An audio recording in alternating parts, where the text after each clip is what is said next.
दोस्तों JD veins जो US के वाइस प्रेसिडेंट हैं वो पाकिस्तान आने वाले हैं।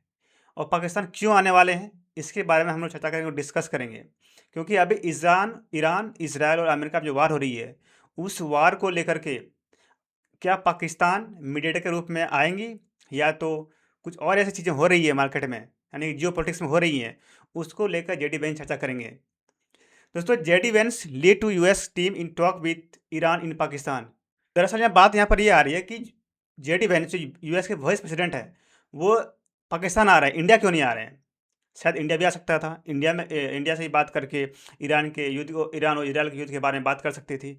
मेन रीज़न यहाँ पर ये है कि पाकिस्तान ही क्यों आ रहा है। अफगानिस्तान भी जा सकता था, तो अदर्स कंट्री है यूएई भी जा सकता था, पाकिस्तान ही क्यों जा रहा है। US vice president JD Vance will lead to delegation in the talk with Iran. ये जो व्हाइट हाउस के जो प्रेस सेक्रेटरी हैं कॉर्लोन लेविट, इन्होंने कहा कि यूएस के जो वाइस प्रेसिडेंट है वो 11 अप्रैल को पाकिस्तान जाएंगे और चर्चा करेंगे। लेकिन उस रिपोर्टर्स ने ऐसा ब्रीफ किया, उन्होंने कहा कि opening the could be the start of long lasting peace in the region. मतलब एशियन कंट्री इस रीजन में शांति बहाल करने के लिए, पीस लाने के लिए जेडी वेंस पाकिस्तान जाएंगे। भाई इंडिया भी तो आ सकता था, पाकिस्तान में क्या रखा है जो पाकिस्तान ही जाएगा। बाकी वो कहते हैं कि जो करंट सिचुएशन है, current state of shipping traffic through the strategically virtual strait of Hormuz, की स्टेट ऑफ हार्मन जो कि सारे कंट्री यानी कि ऑल ओवर एशियन कंट्री है जो वहाँ से जाते हैं और वहाँ से ऑयल और गैस जो लाते हैं क्या गया उससे खोलने के लिए बात करेंगे। दोस्तों पाकिस्तान की धरती पर आकर ही बात करेंगे। दोस्तों इस जियो पॉलिटिक्स में जो जियो पॉलिटिक्स के तौर पर ये पाकिस्तान ही क्यों आना चाहते हैं, बेसिकली इससे 4 to 5 रीजन्स हैं, इसके बारे में हम चर्चा करेंगे। फर्स्ट रीजन ये है कि स्ट्रेटेजिक रिलेशन। पाकिस्तान क्यों इंपॉर्टेंट है भाई, इंडिया भी हो सकता है, अफगानिस्तान भी हो सकता था, बांग्लादेश भी हो सकता था।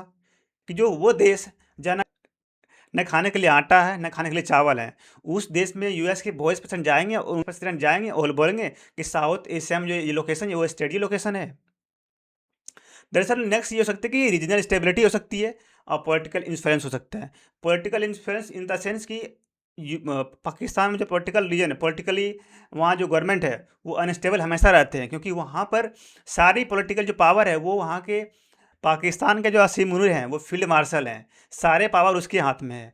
उसके हाथ में इसलिए है कि वहाँ जो पॉलिटिकली है वो हमेशा अनस्टेबल रखते हैं, इसलिए अनस्टेबल रखते हैं कि उसके पावर जमा सके। और अभी यूएस के चरणों यानी कि डोनाल्ड ट्रंप के चरणों में जाते हैं शहबाज शरीफ और पाकिस्तान के फील्ड मार्शल असीम मुनीर जाते हैं, और जो कहते हैं उसके बातों पर हमेशा हमेशा हाँ में हाँ ही मिलाते, चाहे पाकिस्तान के लिए अच्छा हो या बुरा हो। तो ये स्टडी लोकेशन हो सकती है और डिप्लोमेटिक पॉलिटिकल इन्फ्लुएंस पाकिस्तान के लिए हो सकती है और इसमें अमेरिका का फ़ायदा हो सकता है। नेक्स्ट है सिक्योरिटी एंड टेररिज्म इशू, वही है Pakistan has been central in Afghanistan conflict counter terrorism efforts. First है कि अफगानिस्तान में जो कॉन्फ्लिक्ट चल रही है, यानी कि अफगानिस्तान में 2011 के बाद जो तालिबान गवर्नमेंट आई है उसके बाद वहाँ पर हमेशा यानी कि आप कह सकते हो कि पाकिस्तान और अफगानिस्तान हमेशा कुछ ना कुछ होती रहती है। कभी इधर से मिसाइल उधर चला गया, कभी उधर से ड्रोन इधर चला गया, कभी उसके वैसे भी हो सकता है। और काउंटर टेररिज्म एफर्ट मतलब US leader often engage Pakistan on security corporation, यानी कि इस चीज़ को लेकर के यूएस पाकिस्तान के लिए एग्रेसिव रहते हैं, एग्रेसिव हैं। अभी देखने को मिल रही है। नेक्स्ट है कि चाइना फैक्ट्री भी हो सकती है, क्योंकि चाइना पाकिस्तान इकोनॉमिक कॉरिडोर, जो कि चाइना हमेशा हमेशा पाकिस्तान का यूज़ करके अपने फ़ायदा लेती है, और ये इस चीज़ को लेकर के यूएस एग्रेसिव रहते हैं और ये देखना नहीं चाहते हैं। यूएस कभी नहीं चाहते कि पाकिस्तान चाइना के गोद में बैठे, इसलिए आगे बैठे कि अगर चाइना पाकिस्तान का यूज़ किया, यूज़ करने के बाद वो हमेशा हमेशा अपने इकोनॉमी पावर बनेगी, फिर अमेरिका के लिए कंपटीटर बनेगा। और फोर्थ पॉइंट है कि regional stability, India Pakistan Afghanistan. Regional stability in the sense कि पाकिस्तान हमेशा इंडिया और अफगानिस्तान से कॉन्फ्लिक्ट में रहता है, चाहे वो टेररिज्म हो, चाहे वो आप कह सकते हो कि इन द वे यानी कि पॉलिटिकली हो। हमेशा सेंसिटिव बातें होती है, हमेशा एक दूसरे की वार क्राइम के बारे में बातें करती रहती है।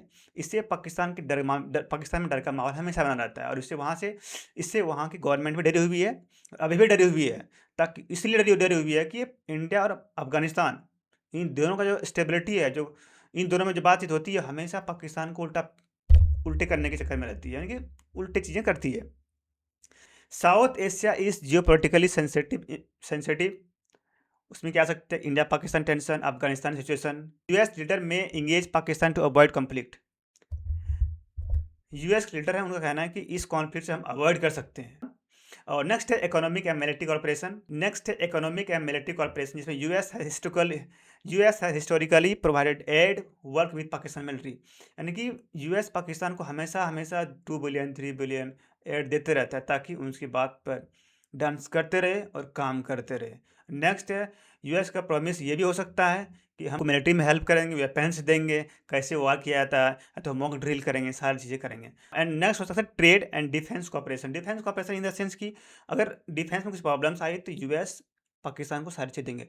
ये है कि जे डिफेंस बातें हो सकती है पाकिस्तान में। बाकी आप लोग खुद समझदार हैं, अपनी राय कमेंट बॉक्स में जरूर रखें।